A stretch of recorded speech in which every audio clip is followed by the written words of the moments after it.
Hey everybody, I don't know if Tito's vodka goes with this orange guava mango drink, but we're going to find out as we read through chapters 11 and 12 in Genesis.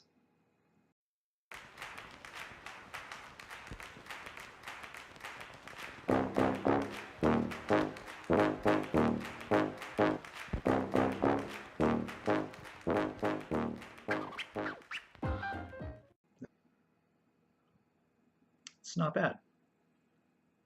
I'm drinking it in a coffee cup so it doesn't look like I'm an alcoholic. Okay, we're reading through chapters 11 and 12. What can we say about chapters 11 and 12 before we actually jump into them? What are the teasers?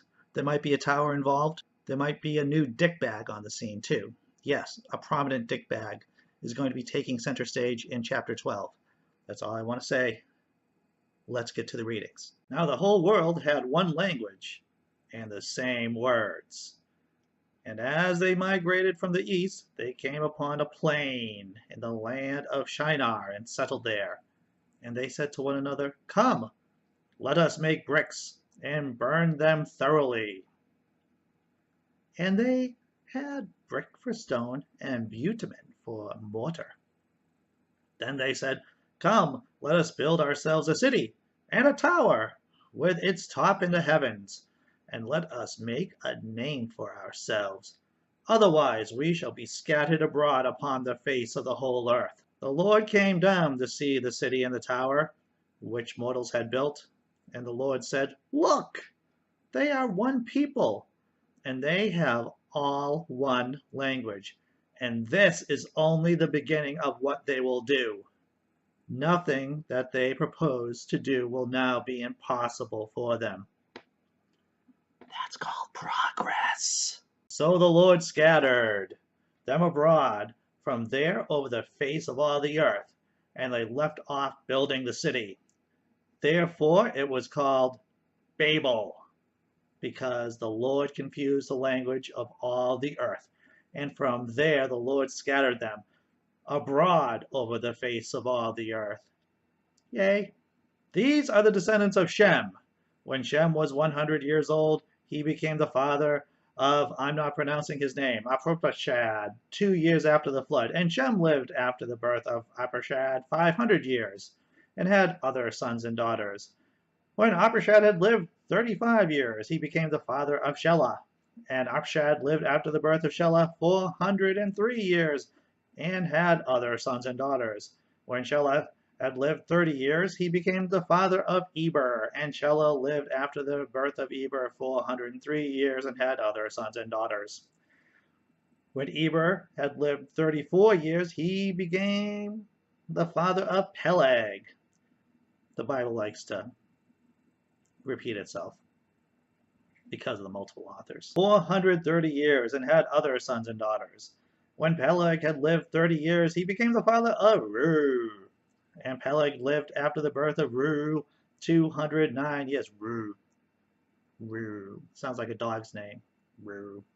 And had other sons and daughters. When Reu had lived 32 years, he became the father of Serug. And Reu lived after the birth of Serug 207 years, and had other sons and daughters. When Serug had lived 30 years, he became the father of Nahor.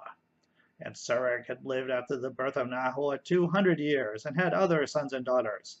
When Nahor had lived 29 years, he became the father of Terah, with an H. And Nahor lived after the birth of Terah 119 years, and they had other sons and daughters. When Terah had lived 70 years, he became of who? Who was it? Abram, Nahor, and Haran.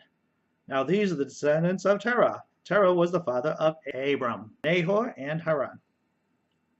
Now these are the descendants of Terah. Terah was the father of Abram, Nahor, and Haran was the father of Lot. Haran died before his father Terah in the land of his birth, in Ur of the Chaldeans. Abram and Nahor took wives, and the name of Abram's wife was Sarah, and the name of Nahor's wife was Milcah. She was the daughter of Haran and father of Milcah and Ishka. Now Sarah was barren. She had no child. Terah took his son Abram and his grandson Lot to Haran. Haran is a city by the Turkish border. Looks like 3 countries, modern day countries, are in the area. You have Turkey, you have Syria, and Iraq. That's just from what I saw on the map. And his daughter-in-law Sarah, his son's Abram's wife, and they went out together from Ur of the Chaldeans to go into the land of Canaan. But when they came to Haran, they settled there. The days of Terah were 205 years, and Terah died in Haran. So that's chapter 11. Chapter 12, we start getting into Dickbag Abram's life a little bit more, a lot more. And it should come to no surprise that a dickbag god would pick a dickbag to follow him. Once more into the breach. Now the Lord said to Abram, go from your country and your kindred and your father's house to the land that I will show you. I will make you a great nation, and I will bless you and make your name great, so that you will be a blessing. I will bless those who bless you, and the one who curses you I will curse.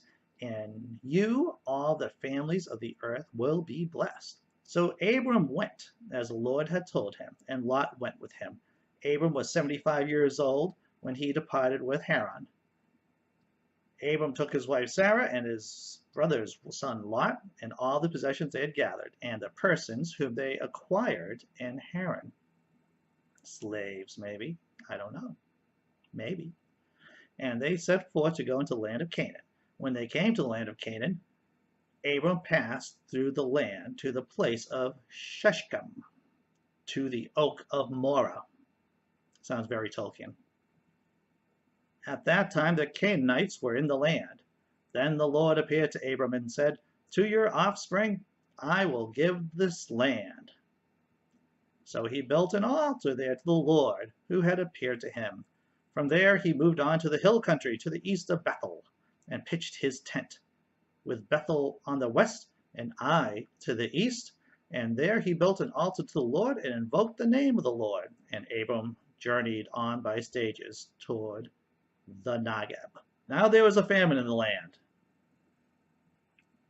So Abram went down to Egypt to reside there as an alien. Now you would think, if God is giving Abram a wonderful place, some prime real estate, why would God put a famine on Abram? Why?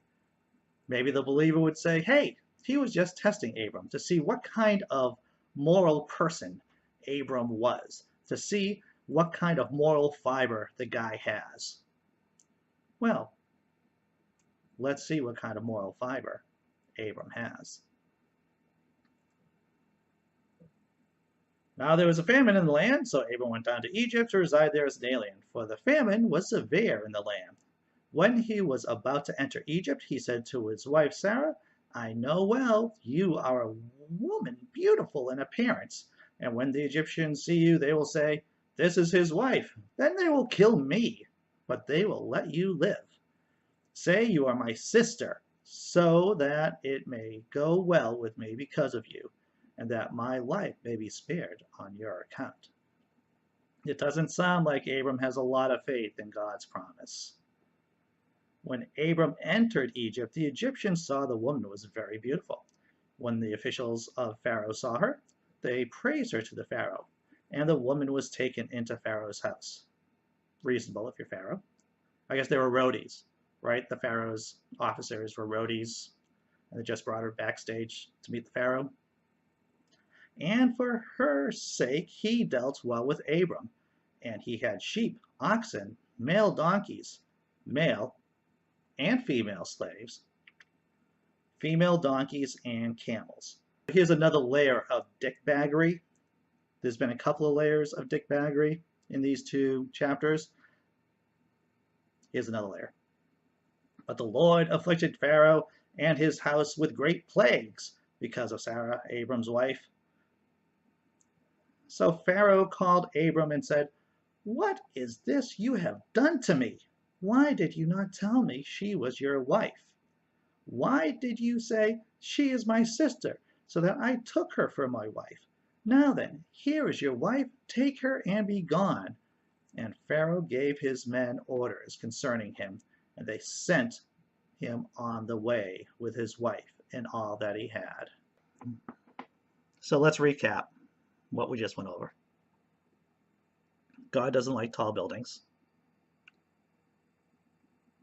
God sent Abram into the land of the Canaanites.